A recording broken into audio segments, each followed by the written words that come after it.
All right, what's going on, you guys? Nick here with Nick Strength and Power, and I've got a couple of interesting stories for you guys today. So first up in the news, Flex Wheeler gives his take on the 90s versus now bodybuilding discussion. Now, on the Valuetainment YouTube channel, where quite a bit of controversy has been stirred up on the subject of the 90s versus now, starting with the Dorian Yates interview, where Dorian said the 2019 Mr. Olympia lineup was weak and didn't compare to the 90s Olympia lineup, saying none of those guys would even place top 5. And then you saw Ronnie Coleman go on and say the same thing. Then you had Brandon Curry go on and kind of defend himself and defend his era. But now the third installment of the 90s versus the modern era of bodybuilding is, of course, the Sultan of Symmetry, Flex Wheeler. Now, first off, I want to say that Flex, of the three, was the most respectful of the 90s guys towards the modern era guys. But in these interviews, Flex pretty much agreed with what Ronnie Coleman said, what Dorian Yates said. He talked about the fact that Dexter was one of the guys that competed during the same time that Flex competed, and in those lineups, he didn't even place top 10, or he was placing like 10th in some of those shows that he was doing that Flex was also doing. So that was a good point. But Flex also very humbly said, Brandon Curry, Dexter Jackson, they were on the picture that the interviewer showed him. It's like, they have both won Olympia titles, and I haven't. So what does it matter? What's the point of even comparing them to the 90s? It's not the same era. It's different guys. It's a different generation. And that's kind of how I'm starting to feel about this subject. I mean, honestly, it's been kind of talked about ad nauseum, and I really don't even know where it's came from. I mean, this interviewer tends to go with this theme for pretty much every interview he does with a bodybuilding figure. I guess it's just because his interview with Dorian Yates kind of set that theme of 90s versus now, and that topic has really taken off, and the fans seem so passionate one way or another. There's a lot of fans of the 90s that say it's the best era of bodybuilding, the golden era of bodybuilding. There's that balance of size and conditioning, which I think is the main thing that a lot of people keep pointing out here when comparing the 90s versus modern bodybuilding, is saying the conditioning in the 90s was just so far superior to the conditioning now.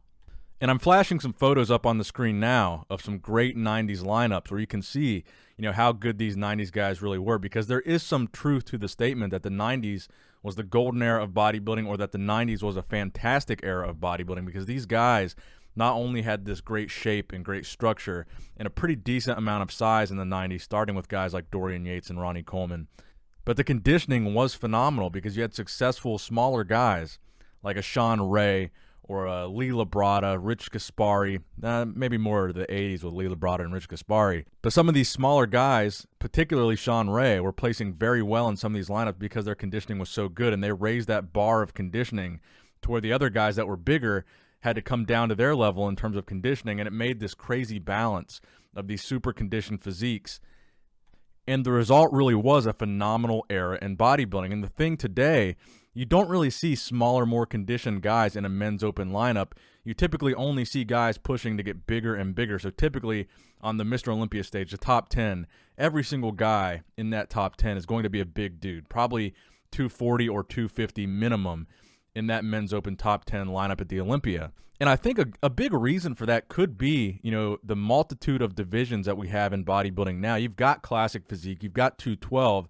So smaller guys that are more conditioned just go to different divisions. So you don't have them in men's open, bringing down the bigger guys to their level of conditioning. So that could be a factor in why modern bodybuilding today, you don't see these bigger guys as conditioned as you saw them in the 90s, because in the 90s, everybody was on the same playing field. So a smaller guy with great conditioning made a bigger guy with worse conditioning have to make his conditioning better. And that's something I don't think we see anymore. So that's kind of my thoughts on the subject. But let me know in the comment section below. I want to see some honest debates and some honest opinions. Which era was better and why?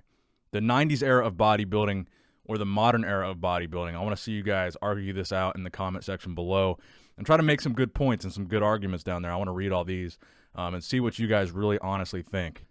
Now, next up in the news, I think this is a huge story. Just announced today, Shaquille O'Neal was named the Olympia Weekend Ambassador for the 2020 Olympia. Now, in 2019, the Olympia ambassador was Jay Cutler, a bodybuilder within the bodybuilding realm, within the bodybuilding subculture.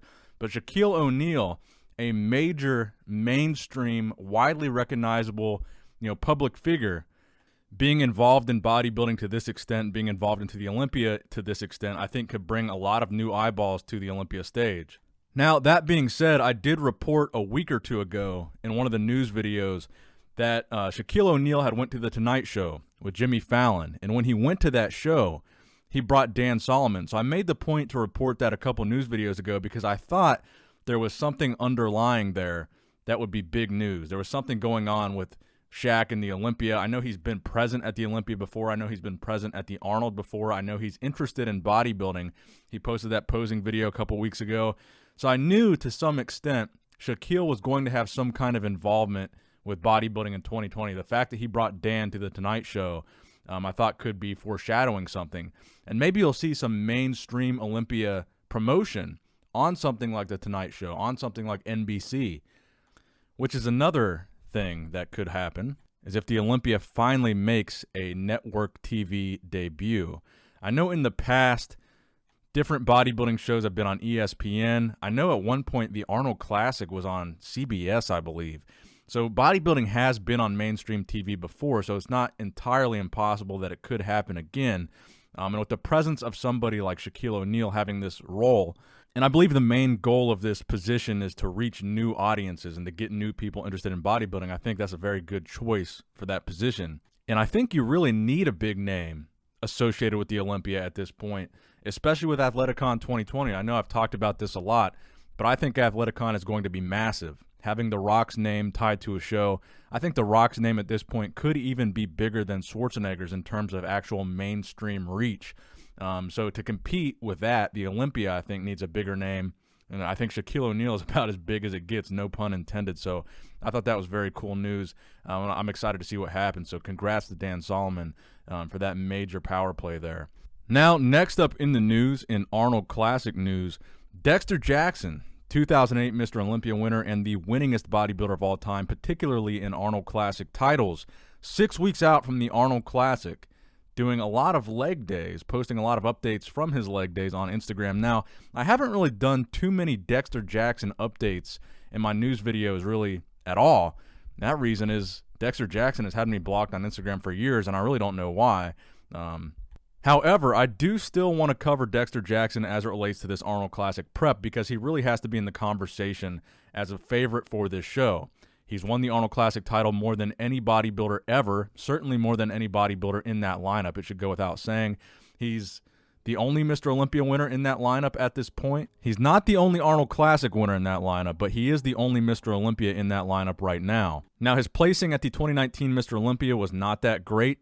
He is 50 years old, and he's still going strong, and I think he proves that with these leg day videos. He really shows no signs of slowing down. I think the reason probably why he's posting so many leg day updates is because of the fact that he's looking to be still relevant in terms of his lower body, because typically when bodybuilders age, the first thing to go is their legs. So for him to maintain the leg size that he needs to maintain, the leg separation and detail, even at that older age, I think it's very important that he trains legs the way that he does and tries to keep up with that. But the Blade is the Blade. Whether he has me blocked or not, he's still one of my favorites for the top 6 at this Arnold Classic lineup. I think I'll probably be doing an Arnold Classic prediction video, a 6 weeks out prediction video, tomorrow or Saturday. So definitely stay tuned for that. Now, the final story that I have for you guys today is one more update on the Phil Heath documentary. I first reported that it was being produced by Dwayne "The Rock" Johnson's 7 Bucks Productions. Now the film has an official producer, Adam Scorgie. So evolutionofbodybuilding.net is reporting that they reached out to Phil Heath about this documentary, and Phil Heath confirmed to the website that the producer of the film is Adam Scorgie. He's 39 years old. He has a number of critically acclaimed, successful documentaries. So it's going to be pretty interesting. I think this documentary is going to be huge. I think it's definitely something that needs to be reported on. I think it's going to be groundbreaking. And I've said it once. I will say it probably a bunch more times. I think we're going to see Phil Heath compete in 2020 Athleticon. I mean, that's got to be what this documentary is for, man. It's got to be a documentary about his comeback. It's got to be something, to promote Athleticon. If The Rock is getting involved as, co-producers or whatever, I think he has a vested interest in this documentary, and I think that vested interest is the promotion of Athleticon. I wish there was some kind of bodybuilding sports betting website because I would bet a large chunk of money you're going to see Phil at Athleticon. So let me know what you guys think in the comment section below. As always, subscribe to this channel if you have not subscribed already. Nick's Power and Strength signing out.